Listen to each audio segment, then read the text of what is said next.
Welcome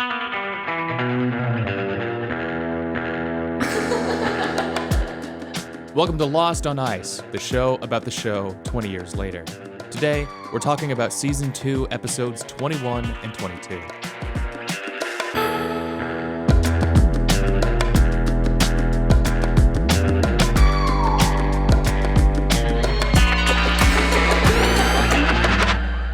I'm Will, also here is Ben, and you can watch full video episodes of the podcast on YouTube.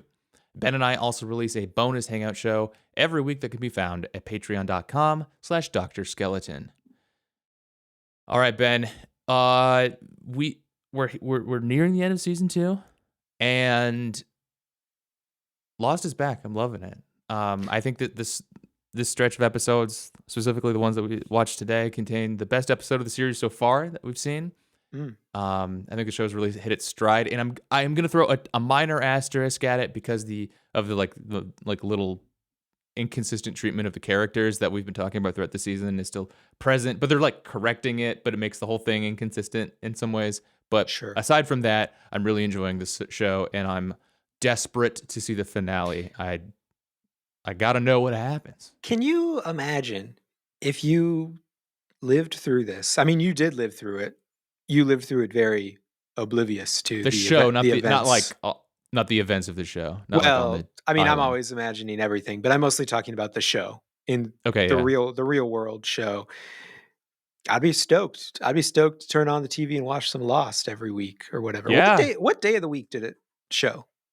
Do you know? Oh, okay. I'm going to guess Sunday. Sure. Let's see. So this one that we watched today is, let's see, episode 21, season 2, air date May 10th, 2006. How come when I Google that doesn't tell me what day of the week? Wednesday. Is it Wednesday? Wednesday. Okay. Sucky day of the week, but like probably, I don't know, TV stuff, but maybe that's good, you know? Interesting. I thought like Sunday was like prime time. Like that's what they do now, right? Like HBO puts out like. But don't they do football on Sundays? Isn't football a big thing on Sundays? And so doesn't that guy who you don't has wanna never been compete. to the U.S. before, or what's this character you're No, working on? this is Is a football a big deal? rhetorician. This is my rhetorician character. Okay. Football, it's big on Sundays, so you probably don't want to have a show that competes with football. So maybe you put it on a Wednesday when there's no football. This is true. This is true. It does go out throughout the year. Like this was in May, but I guess it does do it. It does hang around in other times of the year too. Man, interesting. Wednesday. It'd be a good, I mean, it's a bad day, I would say. Bad day of the week. Tuesday, Wednesday suck big time. So if I knew that I was going home to my 2004 life on a Wednesday night and I know I get to watch Lost, though, that's making me feel pretty good. That's making me stick it out through the week. That's true. Lost probably yeah. saved a lot of jobs and lives, you know, people like that was I gotta see dark, but I gotta see what kind of bullshit Charlie gets up to. Yeah. The ABC aired the first season of Lost on Wednesdays at 7 Central and moved the second season, 2005, 2006, 1 hour later to 8 p.m. Central. 9 p.m. Eastern time. Okay. Yeah. Yeah. Yeah. Man, it's weird to live in California or something like that. What are you going home at? You're going home and watching Lost while you're cooking dinner? Before you've cooked dinner, maybe? A little weird. Well, it's always so weird when things are like, I don't know, like a game or something is happening in California and it's broadcast to the rest of the country. That's like, oh yeah, it starts at 9. Like, are you crazy? Yeah. It starts at 9 p.m. I'm already asleep. You can't start something at 9. Hawaii. Talk about Hawaii too. The watching left out, man. A Hawaii football game makes a lot more sense to watch a Hawaii football game in the middle of the night than it makes sense to watch like an Ohio State football game in like at 6 a.m. or something like that, you know? Yeah, Crazy. that'd be crazy. Well, we're not talking about Any of that. any of what we've said so far. We're talking about, season 2, episode 21, entitled question mark. And that is apparently how it is pronounced most often, is question mark. But it is the symbol, or it's the punctuation symbol. It aired May 10th, 2006. It was directed by Darren Serafian, who's the nephew of Robert Altman. He's a Nepo Okay. nephew. Nepo nephew, yes. And written by Damon Lindelof and Carlton Cuse. Okay. Darren Aronofsky was actually scheduled to direct this episode, but declined after his partner Rachel Weisz, who is currently married to Daniel Craig, got pregnant. And so Darren Serafian stepped in. How far in advance do you have to plan a thing that you'd be caught off by your wife getting pregnant? Yeah. Like middle of the call, like I'm absolutely free. Like, honey, like, oh, you know what? Something just came up. Something came up. Yeah. Okay. Cool. Yeah. So Mr. Echo has dreams about his brother leading him somewhere. He seeks Locke's help in finding a secret location, the question mark, but both have a hard time getting along on the way there. That's a bad summary, but let's dig into it. Let's talk about the flashbacks. And just a heads up, this is my favorite episode of the series so far. This question mark episode. And that summary did not tee it up very well. Okay. Echo is a priest in Australia. An associate gives him a counterfeit passport before he is sent to investigate a miracle of a drowned young girl named Charlotte coming back to life on the autopsy table. At first, it appears that the miracle is genuine. Echo then consults the girl's father, Richard Malkin, the psychic that Claire visited in the episode Raised by Another. Malkin claims that the girl survived naturally, probably thanks to the mammalian diving reflex, which is more pronounced in young individuals. Was that in the episode, or is this just Wikipedia saying that? That's Wikipedia. That's got to be Wikipedia. I did not pick up that part. Okay, that's such a funny insert to say. That's the mammalian diving reflex. What the fuck? That's crazy. Okay. And yeah, Malkin says that Charlotte and her mother are simply pretending that there was a miracle because they resent the fact that he is a fraudulent psychic. They hate me because I'm fake. Yeah. Echo reports that a miracle did not take place. There you have it. In the final flashback of the episode, Echo, about to board Flight 815, is confronted by Charlotte at the airport, who tells him that she saw Yemi, his brother, while she was between the worlds, and that his brother is proud of him. Angered, Echo starts to yell at Charlotte, who is interrupted by Libby, asking if everything was all right. Charlie tells Echo that he'll see Yemi again. That's good. I like that. I like that part. Yeah, Libby starts to like pop up, kind of. Yeah. Or she has been, because we saw her in like Hurley's flashback, and she is started to be this specter that seems to haunt other flashbacks. Yeah. To be clear, I wasn't talking about Libby. I'm talking about the Echo story, but yes, that also is curious. What's going on with her? But I love the, they're making up this, my wife and my daughter are making up this miracle because I'm a heretic over here. Mm-hmm. And then to have the daughter come back and, I talked to Yemi. It's good. A good little confusing thing for Echo to be in. Yeah. Yeah.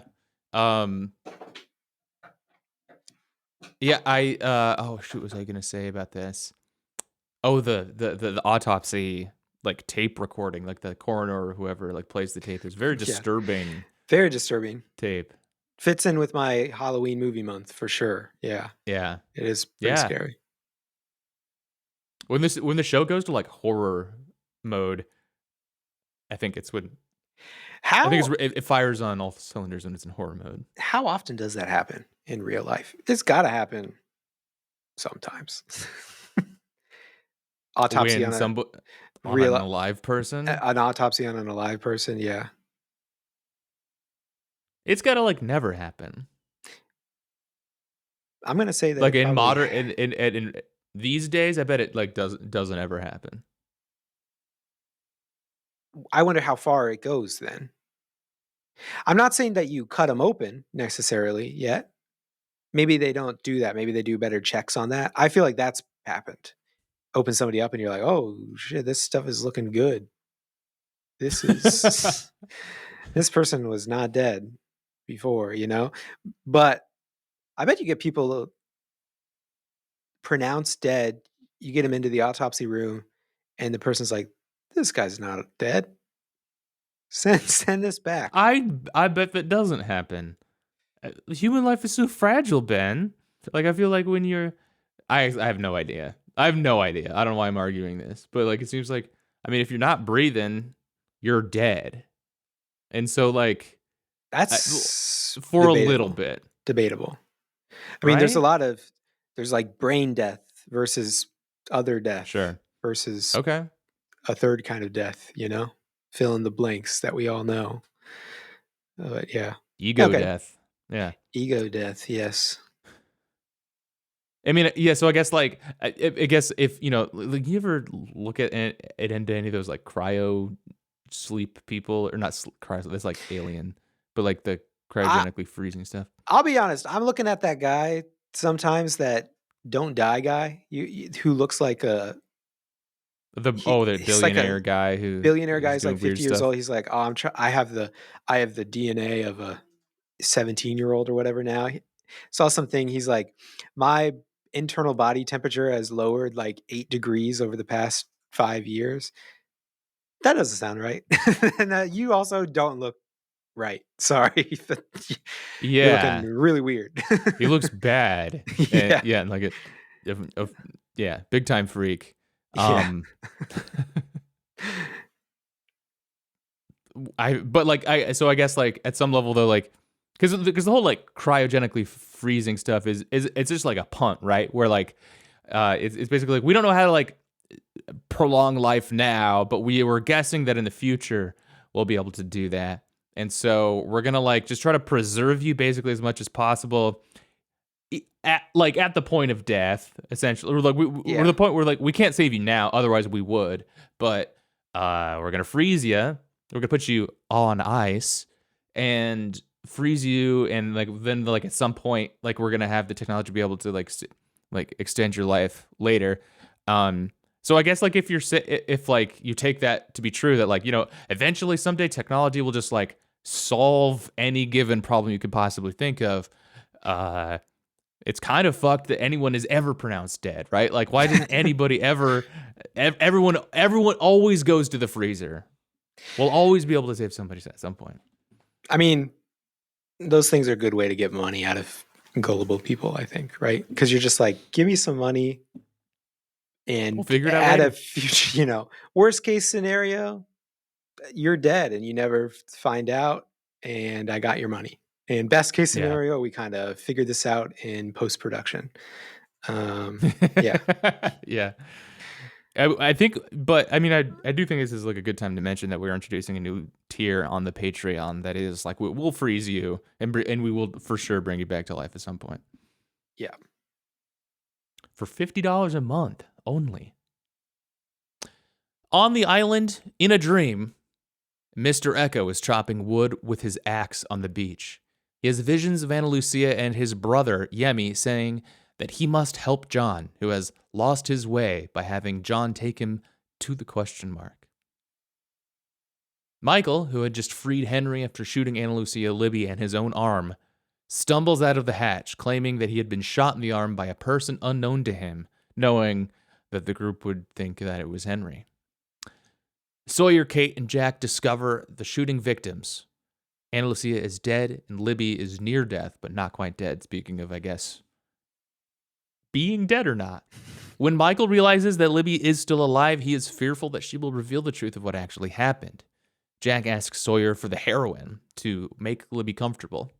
He also asks Kate to go with him, giving him the choice of disclosing the location of the guns or allowing Libby to die painfully. Sawyer agrees, and the guns turn out to be in a secret compartment inside his tent. So I guess they did need the heroin. John was right about using it for medicinal purposes. Mm. Secret compartment in his tent is also weird. It's got a I know hole. I'm the Wikipedia guy. It's called a hole in the sand. Yeah. Mm-hmm. But to each his own. You have to live in a little castle of your mind when you're stuck Mm-hmm. on the Lost Island for quite a while. Yeah.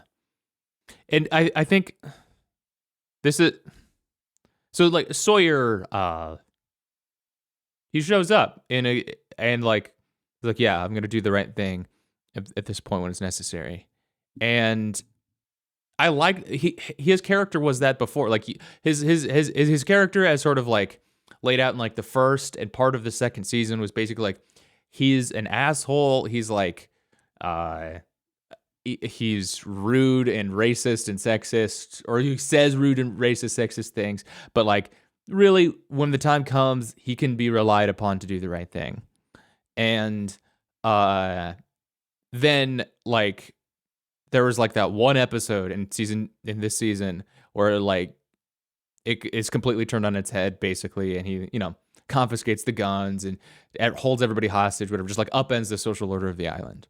And then like so like me watching it, I'm like, okay, I have to take that in and add that to his character, and understand his character. He broke bad here, like, but then everyone else treats him as if like he's still the same old Sawyer, like he's a little rough around the edges. He'll like threaten us at gunpoint every once in a while, but he's all right. And then in this episode he's like, doing the right thing when it comes to it. And I think I have to. I'm gonna actually like sort of reject that one episode where he was like he stole all the guns and stuff. A little bit. Like I think the point of that episode was that he's doing something out of spite against Jack, and it was supposed to be like his relationship with Jack maybe, and not necessarily just like he's going warlord mode. But like they did make him go warlord mode, and I'm gonna like I think sort of like look at it through a slightly different lens to make this feel a little bit more consistent. Yeah. I mean, they did have to give him the guns so that he could give Ana Lucia a gun too. Sort of. Right. I mean, like for the you could yeah get a gun some other way, or however else they had it. But like as far as like the character's truth, it I think is following in the same footsteps of like some of the other characters, their treatment for the season. Were like, I don't think I was supposed to take that in the way that it was like kind of presented. But yeah. Anyway. Echo offers to track down Henry Gale with the assistance of Locke, but after they have left, he reveals that his real goal is to force Locke to take him to the question mark, where they discover the burnt plane containing Yemi. They camp at the site, and Locke has a dream in which Yemi is on top of the nearby cliff. After he wakes up, Echo climbs the cliff from the top, and from the top, looks down and is able to see a giant question mark etched into the grass adjacent to the plane. I guess I just saw the circle, but like I assumed there was the question mark too. But I don't think it wasn't super legible to me.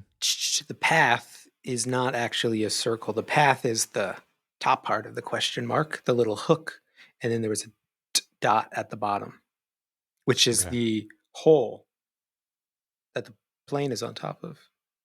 I would have like climbed down again and be like, I didn't see anything, dude. I don't know. Yeah.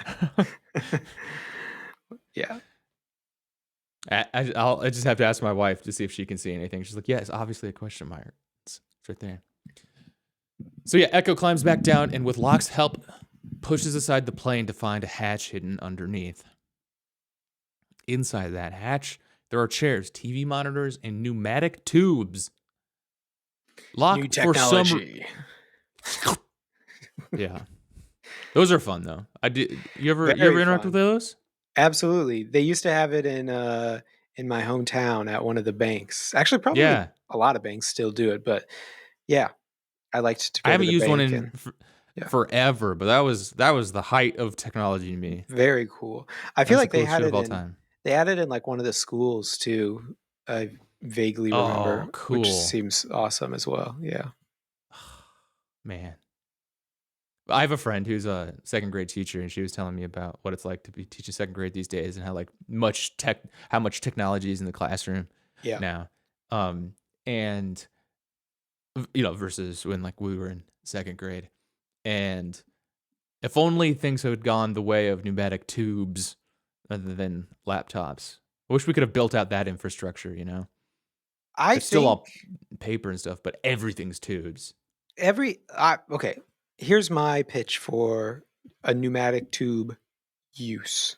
I think pneumatic tubes should connect uh, all mailboxes to your local post office because people still send physical things, but it sucks to go to Hmm. the post office. I end up having to walk 2 hours for some reason, which I guess is not related to the regular problem. But I feel like you have to be doing it wrong if you're walking 2 hours to the post office. no, no, no. Can't I like don't walk 2 hours there, but I walk to the post office every time I have to go there.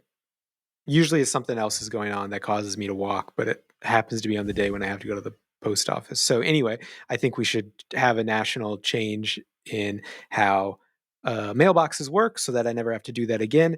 And all mailboxes just connect to the post office. And you could take something to the post office if you need to.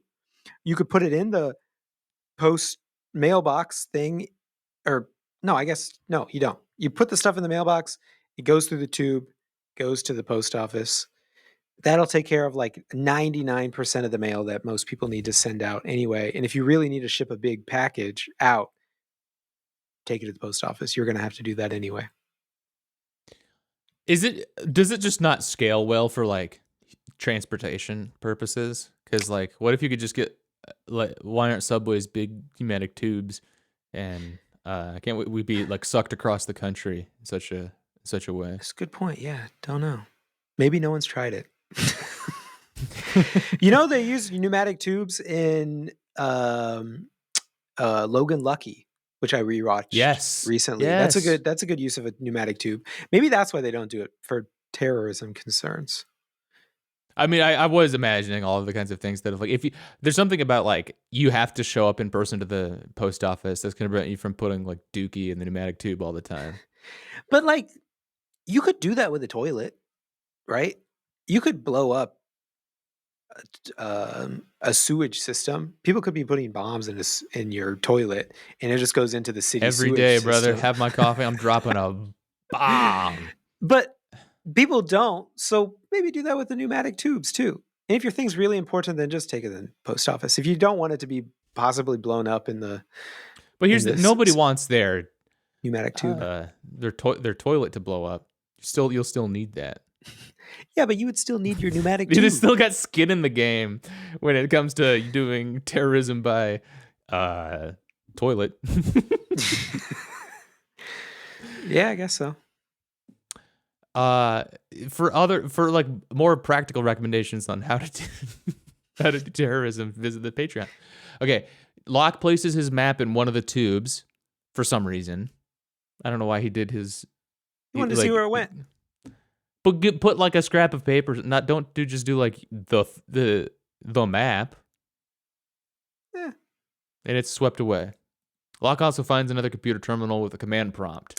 Okay, sorry. To be fair though, what if he just has pneumatic tube brain like us and he's just like, let's see this Cool. tube work. Yeah. Yeah. And he just wanted to, it's just It does kind of play like that. Yeah. Yeah. Cool. Like he's just doing like the scene from Elf where he's like just like touching it and putting his face up to it. Yeah. Exactly. Yeah. So Locke also finds this other computer terminal with a command prompt. Print log y/n. Or print log, rather, as it. Yes. Locke inputs Y, and a nearby dot matrix printer begins to print out what appears to be an extensive list of timestamps. A Xerox X340 dot matrix printer prints out. Yeah.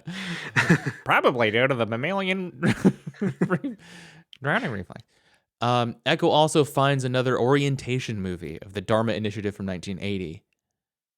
which is another like huge plus for me.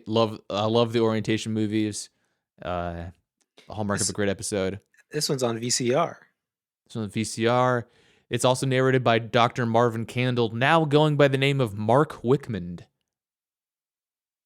where it is revealed that the hatch that they are in now is Station 5, The Pearl. I didn't And it catch the was name change. That's interesting. me either. That's No. Wikipedia. Okay.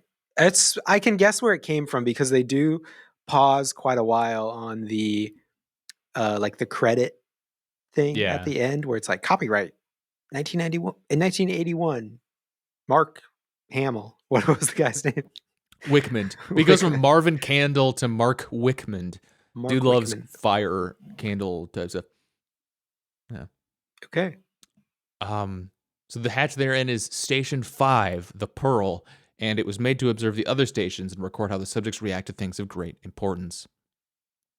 Um, it makes me think now, as I'm realizing this, part of this, I wonder if part of the trick of the island is that, like, you know, let that legend of like senior prank thing where you The take number. two Yeah. pigs. I was literally just thinking about the same thing. Yeah. Yes. Yeah, pigs 1 and 3, and then we've got like Station 5, and they're like, we can only find 4 of them. Where's this 5th station? Yeah. Yeah, Psych. That was the whole point of this entire island thing was just that senior it's yeah, prank. got your Is that ass, is the pig crashed your thing shit. is the pig thing just lore? And also, does it go outside of the Midwest? Yeah, Because do people listening know what we're talking about when we say that? everybody in D- Iowa knows that one. yeah, Yeah. I feel like, I mean, It's like a it's doable probably thing, lore. you know? Yeah, it's In lore. I'm sure Iowa. people have tried it Yeah. or done it, but it's like I think it's mostly lore. Okay. If anybody doesn't know, the prank is you put 3, 4 pigs, whatever, and you number them 1, 2, 3, 4. No, 1, 2, No. 3, 5. You do 3 pigs and you number them 1, 2, and 4, Yeah. and you release them into your school. And then, oh, where's the third one? We can't find the third one, and then they look forever. Which is not that good of a prank, actually, because like if there, I mean, like It's like a you split find second fear. yeah, it's a funny. It's I think the reason why this is lore is because it's much funnier in theory than in practice. Sure. Because it's like a split. It's just kind of like a passing joke. It's like, oh yeah, I get it. But like if you're like, why would you be looking that hard for a pig if there's like no trouble being caused? Yeah. Then like it's not a problem. Maybe if you have a really big school, but it's Was like, yeah, I mean, I guess, yeah, we'll go like walk the hallways. We'll see if we could find a pig, but it's like, yeah. that's it.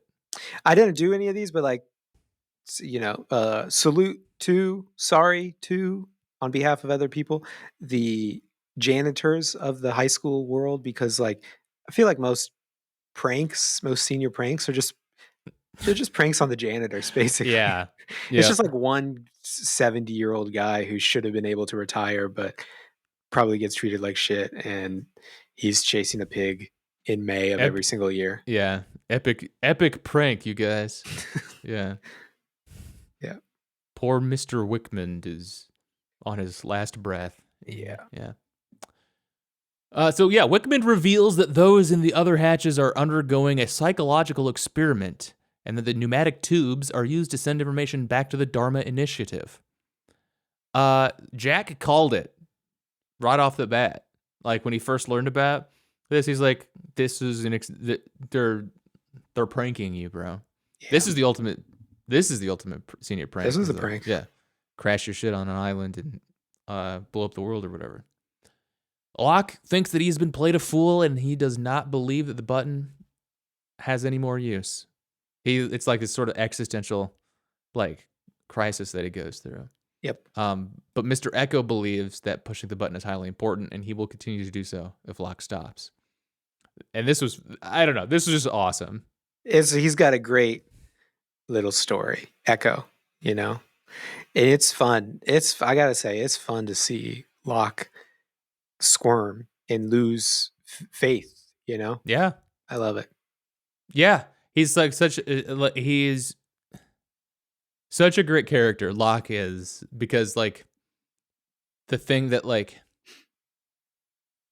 he's always so sure of, his path, or whatever. He's like always searching for his destiny, and like as like he really needs that to keep going. And then when it's like taken away from him, or it's revealed not the case, like he just kind of crashes out. And the um it's kind of funny how like in like the previous season we had like the man of science, man of faith to refer to, ostensibly on the surface, Locke being the man of faith and Jack being the man of science. I sort of thought that Locke was both the man of faith and man of science. And now Locke is doing the very Lockean empiricist thing of he takes in more um, evidence, information, and adjusts his worldview to be like completely consistent with it. And that means that he was very quick to adapt in the first season when like weird things started happening on the island. He's like, "Yep, this is a weird island. It's a weird place, and I will instantly like be able to respond to this kind of thing and like act like more appropriately than the other people who are sort of like clinging to their previous uh, conceptions of how the world works."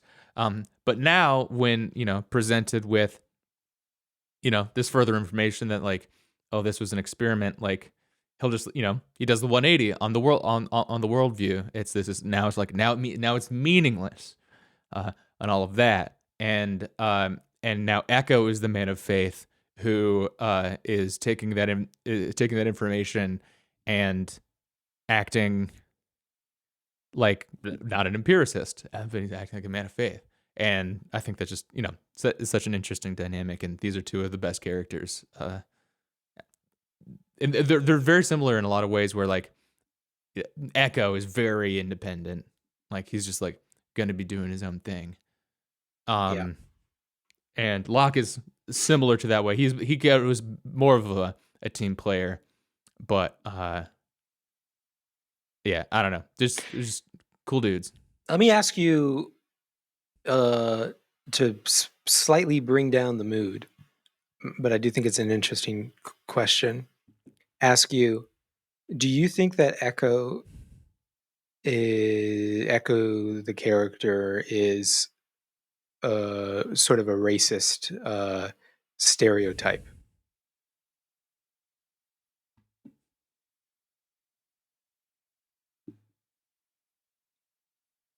I think that if someone were to make the argument that he was, I would definitely not like immediately.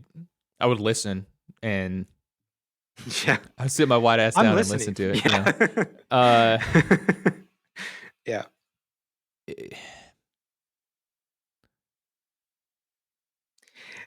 I bring it up do because you? I do think that I love him as a character, uh, but I'm trying to think critically, and I do catch myself thinking like, is this a little how weird is it? Is it like obviously he can be all of these things, but like you get a guy, you get a character that shows up and he's this guy from Africa that's like a warlord. He pretends to be a priest. He basically just through osmosis might as well be one now. He speaks in a lot of he speaks with a lot of folk wisdom, I suppose you'd say. Uh, he's always got like a deep story for everyone. Um, yeah, I don't know. I mean, I feel like I'm in a similar place to you where like I like him, and if somebody smarter than me wanted to could put together a better argument for that, I'd be all ears for it. But for now, I just kind of catch myself wondering like, is this like I don't yeah, what else is here? What's the Yeah, meta context here to think about this character? I think that's a good thing to bring up for sure, and a good thing to be thinking about. I think there are probably a lot of signals, or like it probably doesn't take a lot of work to put together like the case for why like Echo is a racist. Like there's like caricature elements to his character, I think, or stereotypical elements of his character that Yeah. I'm not going to start like listing out because that's like almost weird of me to do too. But the but I think there's like an important like I think you bring up the sort of like the trope of, you know, the magical, you know, folk wisdom being imparted by, you know, someone who's black like him is A witch doctor yeah, type character from the. I mean, he's from yeah, Africa, but like from the Caribbean. Like when we did our James Bond series, it came up with which I Yaphet don't think any of those were Kotto. racist. Definitely not Live and Let Die. Uh, Yeah.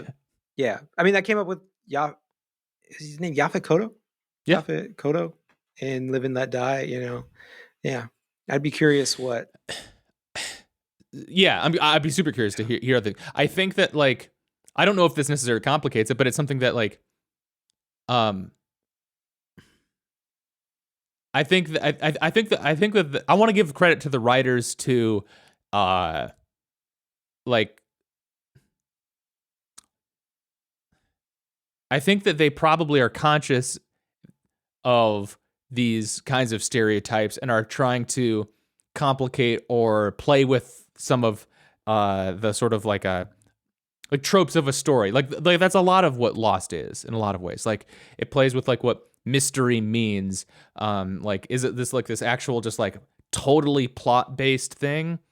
That like, oh, it's a who done it, and then you find out, or but what actually is going on is like there's a supernatural or inexplicable like faith based element to a lot of stuff that's happening, Mhm. and that's part of the mystery. Like so, there's a sort of like sort of take this like basic structure of this, and then you add that, and even at even further zoomed out level, it's like okay, it's gonna be like a Survivor reality show based or like setup or sort of like a very like textbook.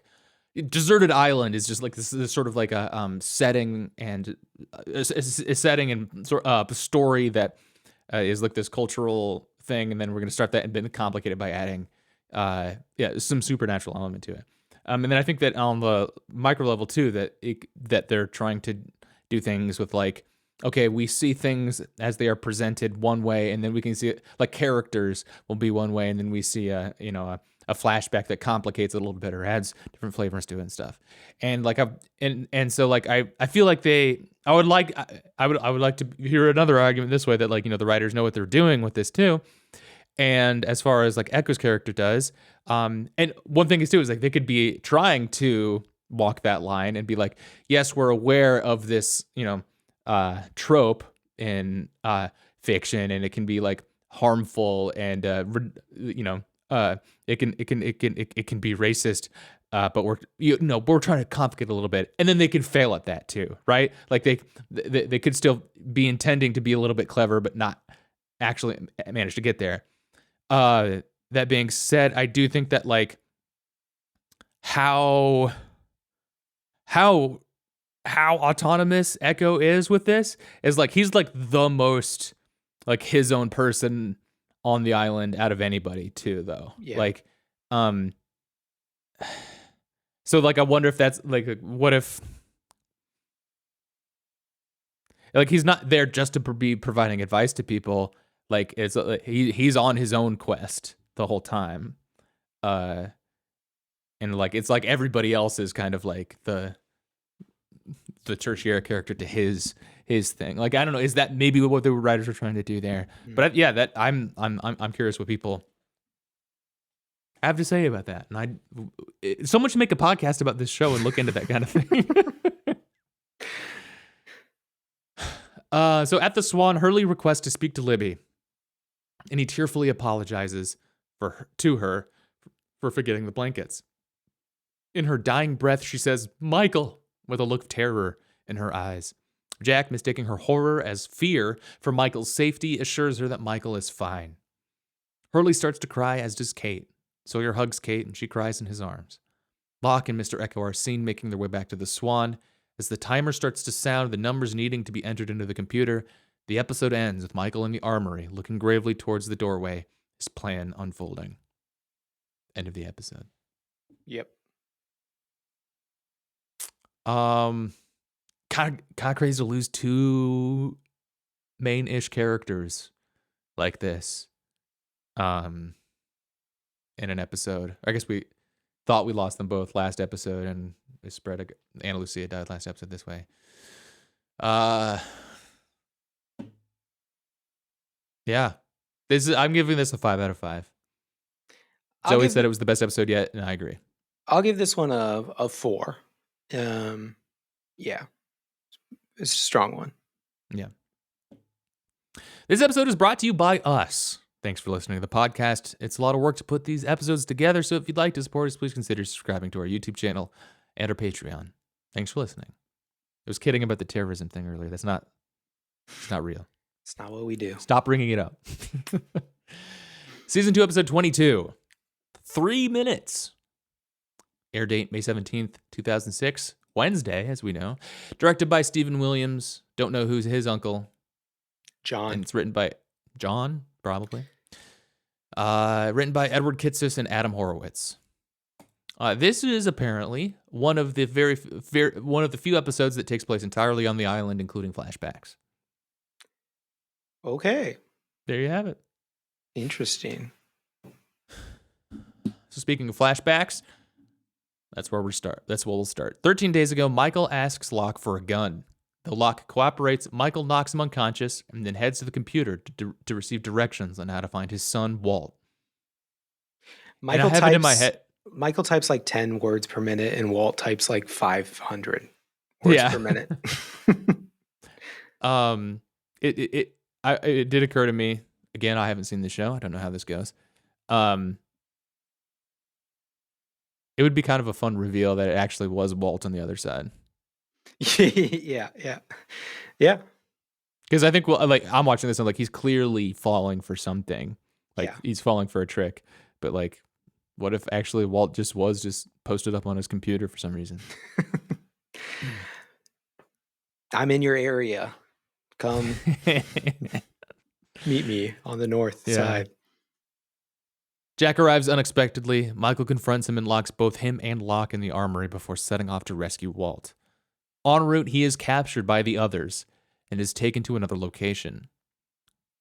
He is then greeted by various others shortly before the former's encounter with the survivors in the hunting party. That episode. When alone with Michael, Alex tells him that the man Sawyer called Zeke is just sending them a message to scare them. The Wikipedia gave him a name, and I deleted it, and I'm replacing it with Zeke because that's how we know him so far. That's all we've heard him referred to. Sure. The beard guy, the fake beard guy. Yep. She then asks Michael about Claire and her baby. Michael is dragged to the others' camp, where they appear to live in makeshift tents. A woman identifying herself as Miss Clue, or Ms. Clue, asks questions about Walt's childhood. And so for fans desperate for a clue, here you go. I thought that was kind of silly. Yeah. To be named Clue. Yeah. That one was like an intern call or something like that, Not one of the stronger. Oh, shit. We don't have a name for this person. Yeah. Clue. Name is Miss Terry. She eventually explains that she wants Michael to return to his camp to free Henry Gale. And I called it. That's how this was going to go. Michael demands to see Walt and she agrees, giving him 3 minutes to talk. She gives him 3 titular minutes to talk. Michael is then reunited with his son. Walt informs Michael that they make him take tests, and he cautions Michael that the others are not who they say they are. Ms. Clue threatens Walt by telling him that he'll be sent to the room if he says anything revealing, and Walt is subsequently taken away after throwing himself at Michael, begging him to save him. Ms. Clue tells Michael that he and Walt will be set free if he brings 4 people from his own camp to the others. She gives him a slip of paper which contains the names Jack, Kate, James Ford, and Hurley. I mean, with their full names. So, Jack Shepard, Kate Austin, James Ford, and Hugo. Uh, Can't remember. You'll have to say it. I said Reyes, right? Or is that the actor's name?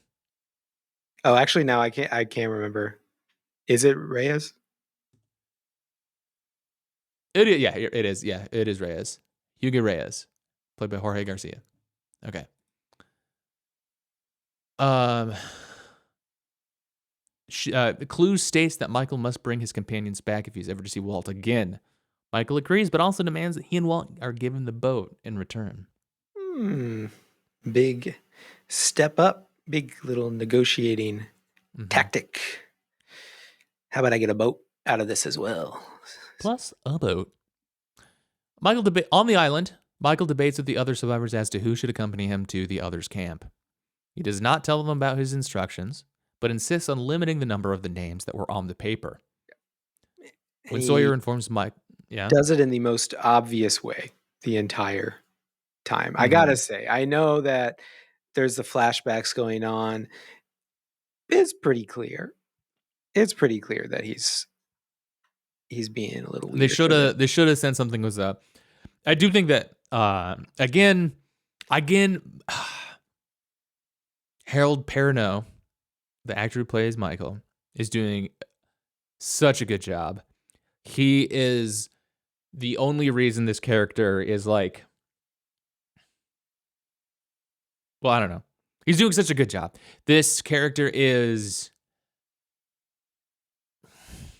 Zoe and I were talking about this. Like, we're saying it like it's very understandable and compelling. Like, he misses his son. Like, the I love you to part and all of that. And like the sort of like desperation to do anything to save his son. It's understandable and sympathetic. He's also doing irredeemable things in the process. And also, like, yeah, maybe not. And like, I guess the desperation, I think he does a really good job making that desperation seem believable and like as an explanation of how he's acting too in the like, oh no, it can't be you. And it's because he's my son. And sort of like he's like Michael, the character, is like kind of aware of being able to like lean on somebody by, you just kind of throw something really heavy at them and they're like, well, I'm not gonna like quibble with you on that. Just sort of like get to the conversation. But like it's really down to the performance that it makes that work, I think. Yeah. I do think it's funny. I don't really understand the purpose of this line, but when Clue shows him the sheet of names, his first response is, "Who's James Ford?" And then she says, "It is Sawyer." Him as Sawyer. Yeah. Am I wrong about that? Like, we've known Sawyer's name is James Ford we have, but other people have too, I think, haven't they? Yeah. We know Locke has, and Hurley would have. I think Kate did. But okay. I assume Jack did just because he's in the middle of things. Yeah. But I don't think I mean, Michael was gone for a little while. I can't really remember when all that stuff happened. And Okay. Whatever. Yeah. It's interesting that they didn't write Sawyer. Yeah, I guess. Because because she knows that he knows him as Sawyer, why does it matter that they write the names down correctly, or like their legal names or whatever, right? They're all about business over in that other, I guess so, camp. Yeah. When Sawyer informs Michael that he has recruited Saeed, Michael protests and directly tells Saeed that he is not coming. For the like, it's my son and we're just gonna do it my way. That's how it has to be. Michael also fails to convince Hurley to go, despite reminding him that Libby was killed. Saeed suspects that Michael has been compromised by the others and decides to work on a new plan with Jack to try to regain an advantage. On the beach, Charlie brings a Dharma kit containing a vaccine and pneumatic injector to Claire for her and Aaron to use. And yeah, definitely just go ahead and inject yourself with kind of like whatever you find. No need to run it by the doctor or anything. Yeah. It doesn't occur to either of them to like involve him It's on. it's very video game logic of like medicine, Yeah, generic exactly. medicine. It's green. Come on. Like, It's a vaccine. I thought you mhm. might want it. I found a rotating rotisserie chicken inside this metal barrel as well. Come on, it'll refill your health bar. Would you take a vaccine on the Lost No. Island? Oh, What if Jack approved it? on the island? Sorry. No, I'm not gonna take the bunker vial. Okay, same. I'll say same. Yeah. I'll agree with you. A rare agreement on. Yeah. Later, Charlie struggles to construct the church as Vincent approaches with a Virgin Mary statue, which contains heroin. When are we gonna get the Vincent flashback episode that's just like dog stuff the whole time? Hmm? I would love that, and Who knows? I hope that makes me think that there is going to be one of those. That's great. Charlie follows Vincent back to Sawyer's hidden stash and discovers the other statues. And Vincent, like in this scene, Vincent starts like eating something in a very Labrador way. And it was like just some like snack that he had. But Yeah. I was certain for like a split second that he was just like eating all the heroin, Yeah. like the way your dog like gets into something. That's the way. No! Don't eat all the dog That's eat all the heroin. That's the way the Vincent episode is gonna go. It's just gonna be him high on heroin.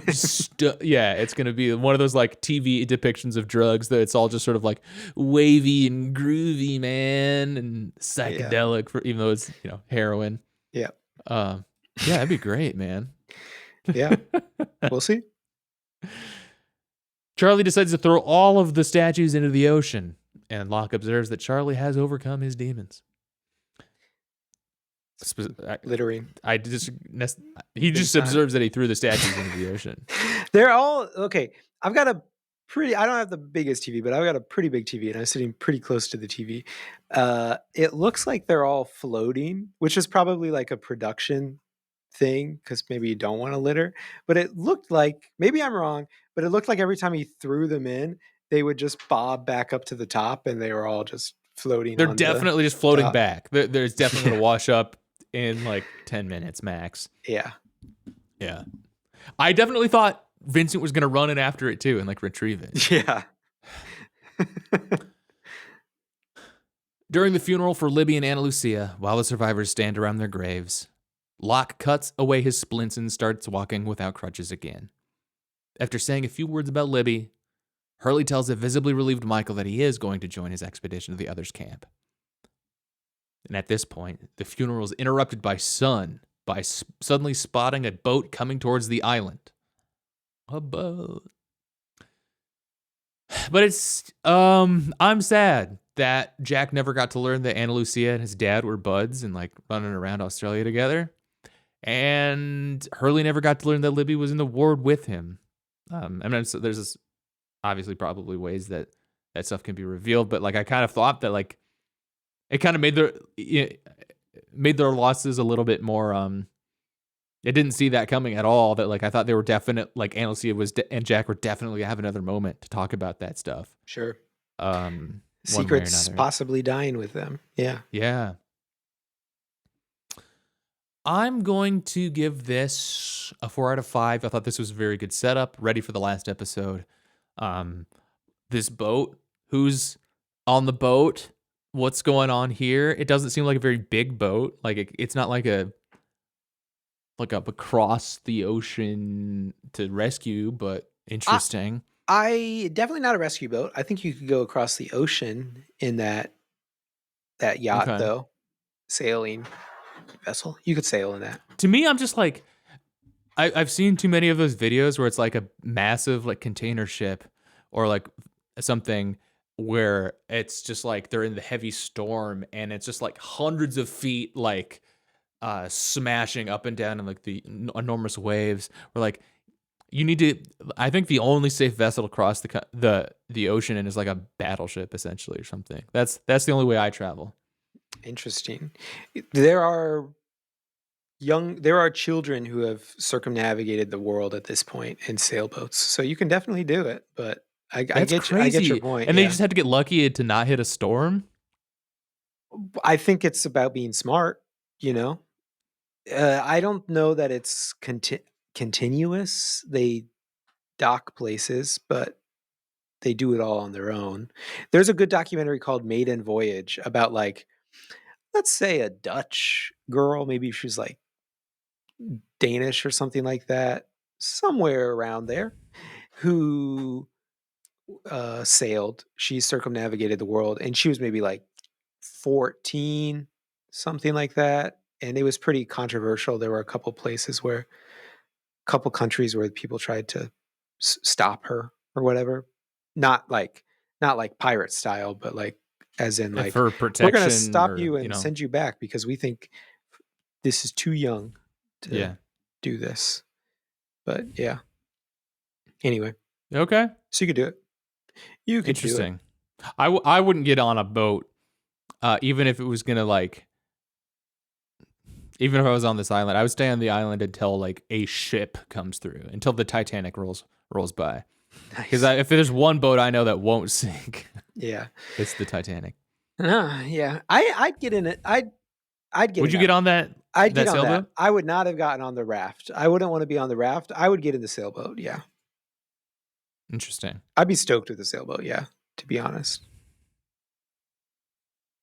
I also have no idea how long it takes to get like. And if this was Hawaii, how long is it going to take to hit like mainland?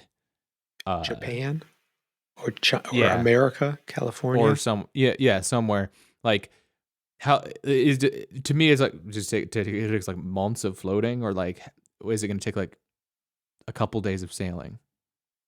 Weeks. Weeks? I'm gonna say. I'm gonna confidently say. Uh, if it was just, if you're somehow end up going straight to the mainland, you don't hit anything first.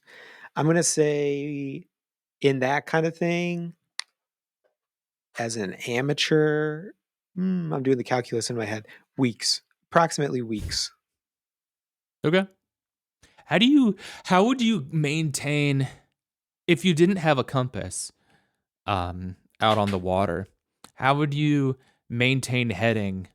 Stars, stars. But like, but like, so you only move at night or whatever. Like you could be like, okay, the sun rises in the east and sets in the west, and so like at sunset, I'll just point my boat at the sun, and then I'll just go that way. But then like That's during true. like you probably like drift around and stuff all the time. You just kind of like try your best. That's true. I would try my best. Got to make do. I would simply do my best. Yeah. I would do my best. Yeah. I'm Uh, not gonna do any better with a compass anyway. I guess probably. I guess way I better. could use a compass. But let's say you had a compass, but you don't know where you are. Which way are you going? For you, I'm asking you. And I was like out in the thing. Yeah, you don't know that you're in Hawaii or whatever. But I think you generally know You that know you're in you're the in the Pacific Pacific. somewhere. You know you're in the Pacific. Let's even say you probably know that you're in the South Pacific. You're probably south of the equator still.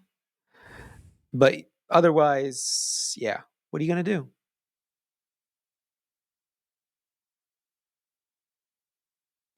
I think I'm going to head east.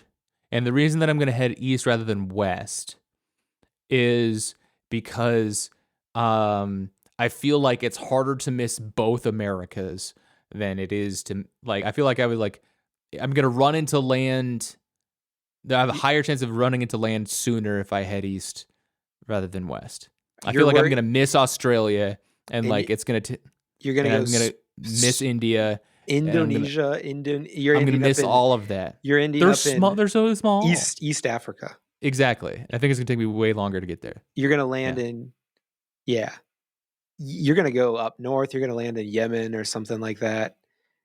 You've encountered the Houthis, and you're like, Also, I'm just damn, closer to home if when I go east. Because once I go west, true. I'm gonna have to get on like an airplane again, and I'm like, I'm never getting on an airplane ever again. If I I, hit yeah. any America, I'm getting back by train. I like, Yeah. the famous transportation that the Americas are known for. I like Japan, but I think if I first I don't know, I'm imagining Hawaii, that's why I keep saying Japan. I like Japan, but I think like if I landed in Japan instead of California, I'd be like, damn, like I'd be happy. In I California, like it. I like it. I just didn't think it would be Japanese. I you can just get you can get off, you can get like a burger, you can go to yeah, I don't really like this place that much, but you could go to In and Out or something like that. You know, you're home. You're home. But right, there, like, they're gonna probably treat me nice. Well, also, you land. I don't speak Japanese either, so depending on where I right. landed in Japan, I've also got a problem. Yeah, it's gonna be way easier on you if you land in your home country. Yeah, And then try to explain this to somebody with a but language barrier and like have to go through, you know. what if you end up in Mexico or Central America, South America? Might have troubles. And if you Yeah, land in but like California, but also you're not separated by a plane ride. I think people in Japan, or if you end up in like China or something like that, I think they're going to be a lot nicer to you than whoever's on the beach in California. I think you're well. I don't need the Random, just California imagine a beach random person, randos to be nice to me if I'm in my home country, but and I you don't need to get just into which countries have nicer people. you're like dying. You're like last breath washing up on the shore. They'll As save you if you land in California. Come on. I don't know, dude. You were trashing me a week ago, or however many weeks ago, for saying that the United States FAA has your back finding airplanes, and now you're saying that Americans on the street have your back. I don't know. They save surfers all the time. They're always like dying and shit, or almost drowning out there. I don't know. That's I another. don't That's know. another thing. There's surf culture all the way down the Pacific coast of the Americas, and so there's gonna be more like rescue infrastructure that direction. Possibly. I still agree. I'd rather land in California, If I can but somehow like accidentally land in Iowa, I think that's how I'm gonna swing it. sure. Yeah, I'm gonna circumnavigate. I don't know why I said I'm gonna circumnavigate. just Anytime you're in a boat, discover the Northwest Passage. you're Yeah. circumnavigating. But yeah, I'm going through the Northwest Passage, and I'm landing in New Jersey, Yep. going all the way down. Oh, what the heck? Here we are. All right. Good luck, you guys. I'm home. Yeah. Okay, my hopes for the next episode, the finale of the season. I hope we see Michael Emerson again. He was my favorite part of the season so far. I hope they reconcile Michael's irredeemable actions with his very understandable need to save Walt. And I mean, we get more answers about what's going on the island. What are you gonna? I'm gonna give this a 4 out of 5. I don't know if I said that already. Yeah. What's your rating and what are your 4. hopes? 4. Okay. I'm just hoping for a good time. I trust in the creators. Yeah, You've given me a good time so far. Let's try it for another 2 hours. that's right. 2 45-minute hours. I'm throwing Mhm. in commercials every time I watch these shows to get the real effect. I'm just every That 15 would minutes actually be kind of I go awesome is over to to watch YouTube. a bunch of 2006 commercials Yeah. as part of this. All right, so that's all for the show Please today. vote for Republicans during the mid-year election, midterm Mhm. elections, because we need to protect ourselves against Saddam Hussein. Actually, I think was he still around at this point? I don't think so. Okay. We got rid of him, so vote for us. Whatever they were saying Mhm. back then. Probably political ads. Yeah, actually, I guess I don't want to watch the commercial. That's all for the show today. If you like what we do here and want to hear more from Ben and I, consider joining our Patreon, patreon.com/Dr. Skeleton. Every week, Ben and I release a bonus hangout show and get into the stuff that's simply just too hot for the main feed. And guess when Saddam Hussein was perished. The reason why I say I think he was taken care of at that point, is because I remember, I think it was in the 3rd or 4th grade, so 2003 or 2004. Actually, let me Google this real quick, so I want to get this right. 2006. Oh, okay. So not quite. Oh, Why do not quite. was he captured Little man, before then? little Mandela effect for Saddam Hussein. He's still out there. Oh my God, you guys. Okay, when was he captured? Oh, 2003. Okay, that's what I'm thinking of. So this makes sense. It was third grade. I remember one of my classmates claiming he caught Saddam Hussein. Your classmate claimed that he personally got him. He's like, I got in there and I was boom, boom, boom, and I got him. Like, how serious was this? And how seriously did you and your other classmates take it? I think everybody, he was joking and everyone knew it was a joke, and it was a very funny bit that he was doing. Okay. He was explaining, and like the teacher, like it was. Listen, this wasn't a liar guy. This wasn't a liar guy. Thing. Okay. This is like this is a funny kid in my class explaining how he dodged and rolled and captured Saddam Hussein. Okay. Personally. Cool. Write into the show at drskeletonsartschool@gmail.com. Next week, we are watching the finale of season 2. That'll be episode 23 and or 24, depending on how your stuff's split up. So thank you for listening and watching. We'll see you next time. Goodbye.